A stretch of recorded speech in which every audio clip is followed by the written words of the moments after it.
Sorry, the number you have reached is not in service. Please check the number or try your call again. This is a recording.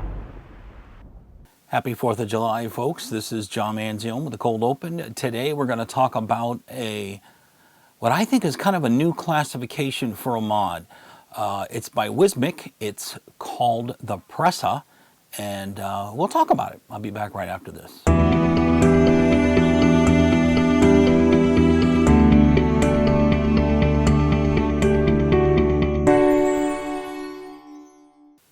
And I am back.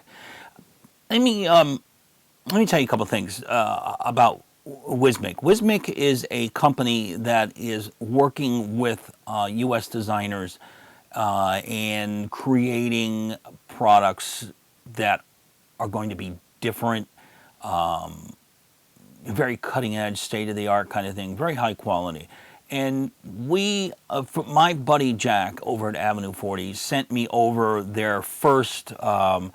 At least I think it's their first product. They may have released a mech first, but I don't know. I think it's what they've sent over is called the Presa. It's a 40-watt device.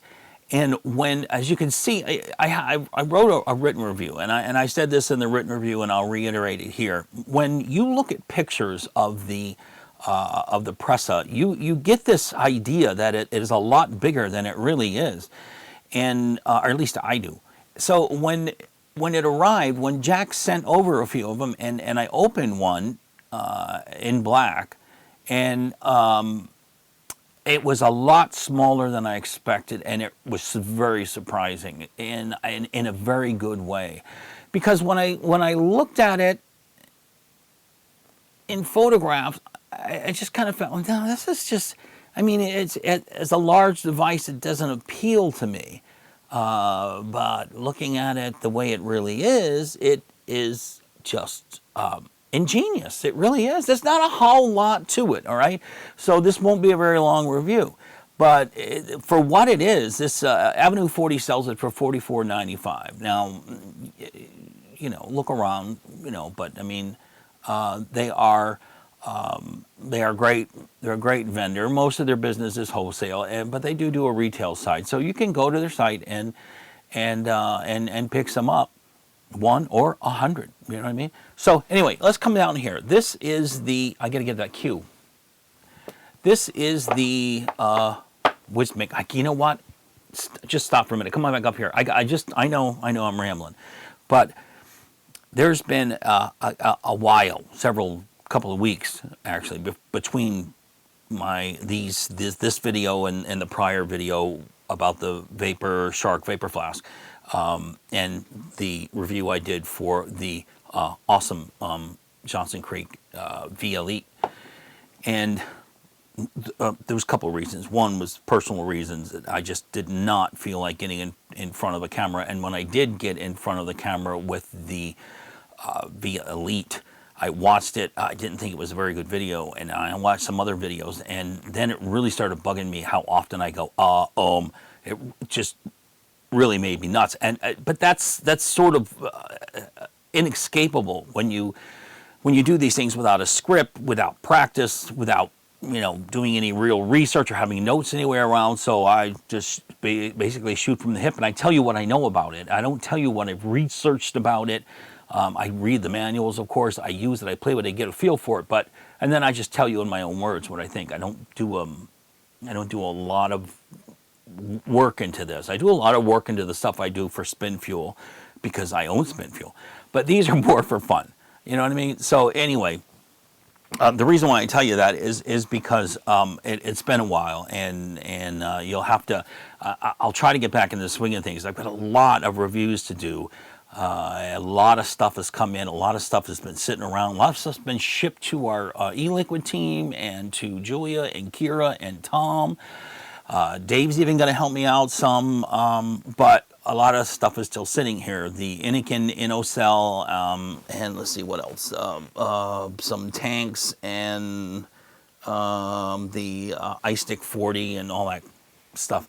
So anyway, come on back down here. This is the Presa 40 watt. Now, let me ask you something. Look how small this is. I mean, you know, it's the size of a vapor shark in height, but smaller in mass. It is much bigger than a vapor flask. Let me see if I can. I know I've got some other stuff around here. It is mother. It is smaller than an IPV. What is this? The IPV Mini. It's smaller than. Get in front of the camera, you moron. You know, I mean, it's small. It's just small. You want to call it a box mod, you know what I mean? Because it's in that small category, but it's not shaped like a box. So what do we call this thing?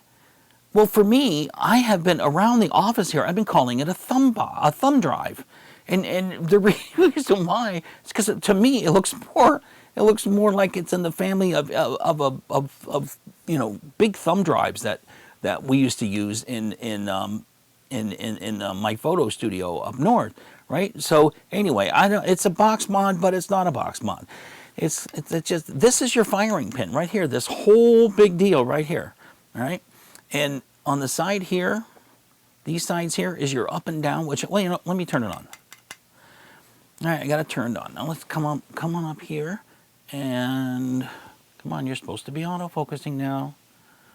Don't tease, all right? And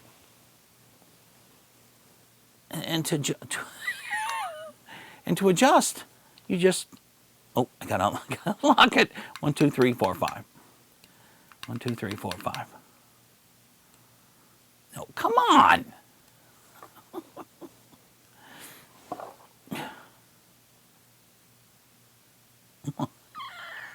I think I shut it off. Oh, brother. It's so hard to do, stupid. I gotta get this. All right, now it's unlocked. I've gotta get this thing over toward me more. This is all you do to change the wattage. And you can hold it down and it'll go all the way up to 40 watts. And here is your manual lock up here, which I like, manual lock. It won't fire. So, you know, put it in your pocket, whatever, it's not going to fire. And now it's reading, of course, it hasn't got an atomizer, but, you know, that's basically it. Now, I'm going to take this at 30 watts because I'm going to put a sub-tank on it. And you can charge here it comes with a USB charger, which is under here.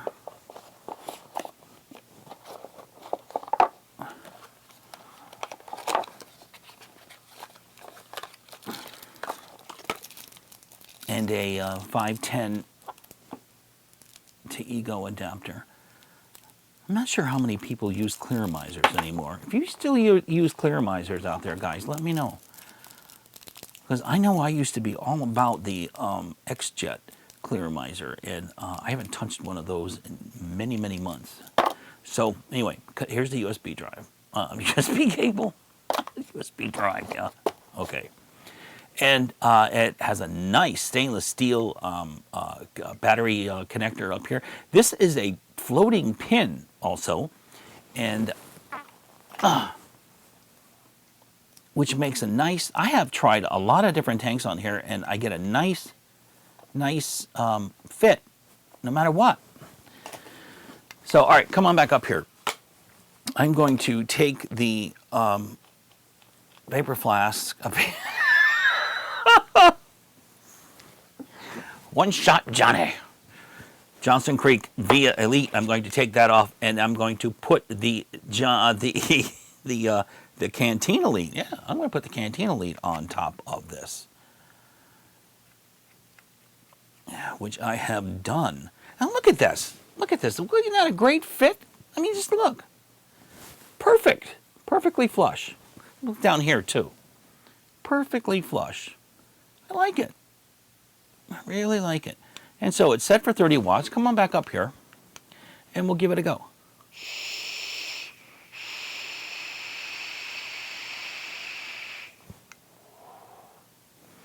And this is delicious. In here, I am vaping Mermaid's Milk by Sarcastic Fringehead Vapory. Just did a review on those guys. Check it out in Spinfuel because they are amazing.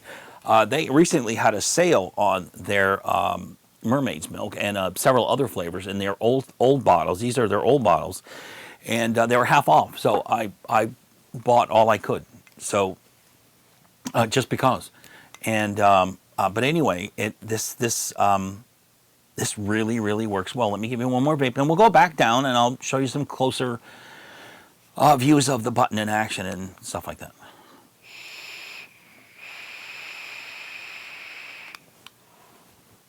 Absolutely delicious. Absolutely fantastic. And the good thing about it, come on down here and I'll show you. The good thing about it is there's no hunting for a firing pin. This whole thing is a firing pin. I can fire it from here. I can fire it from there. I can just fire it anywhere. This is beautiful. And it's got a heft to it, and it feels solid. I think it's a really nice device.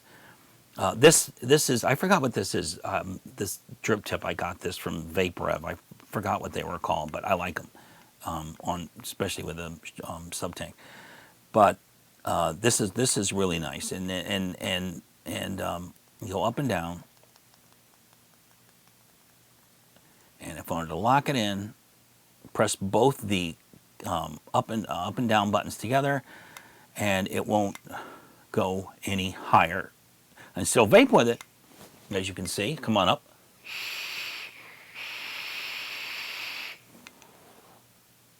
But I can't adjust the wattage on here. Now this is something I'm not used to talking about either. This is variable voltage or variable wattage.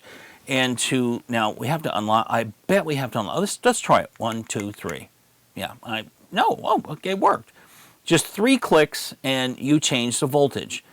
3 clicks and you're back to wattage. That's as simple as that. Most of the box mods are like that. And if you just keep that in mind, you'll never get confused of how can I get out of wattage mode or how can I get out of voltage mode or whatever. I think it's pretty cool that it's in wattage and voltage.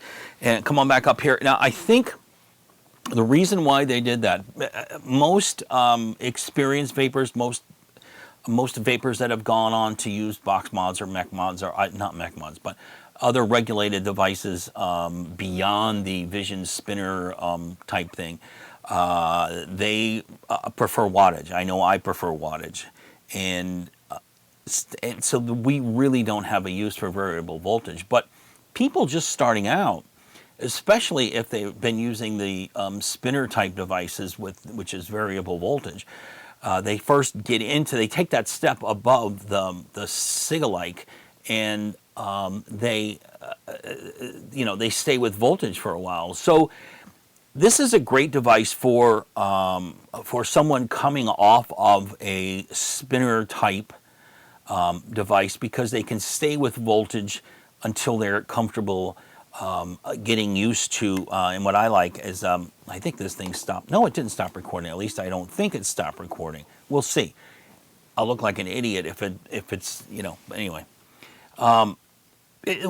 this is how I teach somebody that wants that is going in from voltage to wattage, is to, if you 1, 2, 3, 1, 2, 3. Is to, this is what they're used to: 3.7, 3.8, 3.9, 4.1, whatever, depending on the coil. And I tell them to always keep an eye on what the wattage is down here, and start to make that correlation.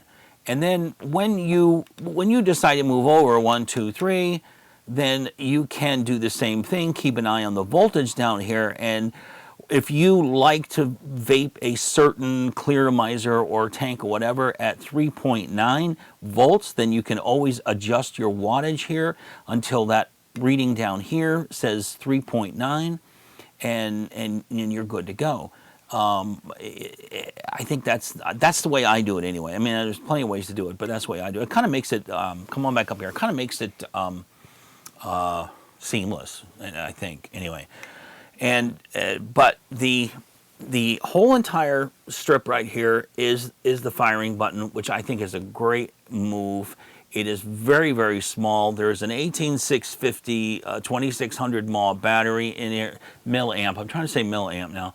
A 2600 milliamp hour battery in here. This goes all the way down to 0.2 ohm. It will fire all the way down to 0.2, which is really sharp, because at 40 watts, there are some tanks that you can, some coils you can get down to 4.2 and still get an adequate vape.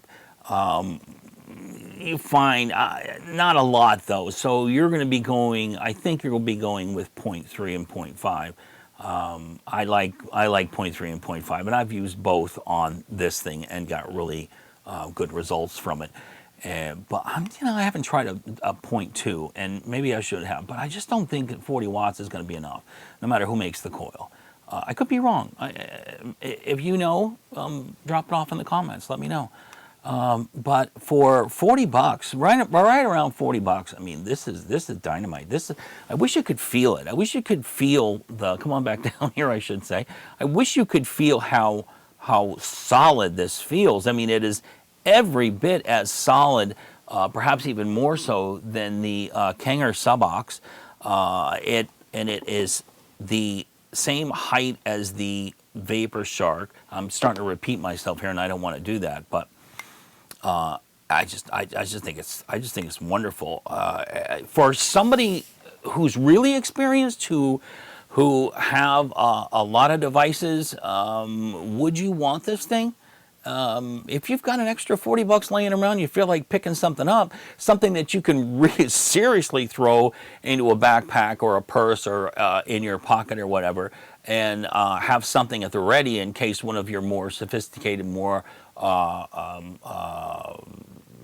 expensive devices is in a precarious situation or whatever. You know, you grab this and use it, and I think it's a great idea for that. But for a first device from WISMEC, I think this is awesome, and I really, really appreciate Jack at Avenue 40 for sending a few of these out to us. We will be doing a giveaway, and we'll get some of these. We'll get some more. We'll do some more giveaways and stuff like that. I can't wait to see what some other people's reviews on this as well, to see what they think about it. But for the money, for what it is, with the overheating protection and all that, I don't think you can do. I don't think you can do any more. I don't think you can. This is great. I don't want to say it's a fan. It just doesn't beat all the DNAs and the SX350s and all that jazz. But for what it is, it's a very good thing. I just wish we had a new classification for it now, because I can't see this as a box mod. It's I don't know. I should maybe do a giveaway and come up with the best name. Maybe let's do a giveaway. Let's give away. I don't want to give one of these away because I don't have many yet. So what do I have a lot of? What is this? Yeah, this has been sitting on my desk for a while. It's an Innokin MVP20. Maybe somebody would like it for somebody else. So that's going to be the giveaway. What would you classify something like this? And then don't use box mod, because we know that its official classification is probably a box mod. But what would you call a device like this? I don't know. It's up to you. Let's see what we got. John Manziel in the cold open. I am still getting back into the swing of this thing, so hang in there. I will be back to my regular self when the medications kick in. I'll see you later, guys. Bye.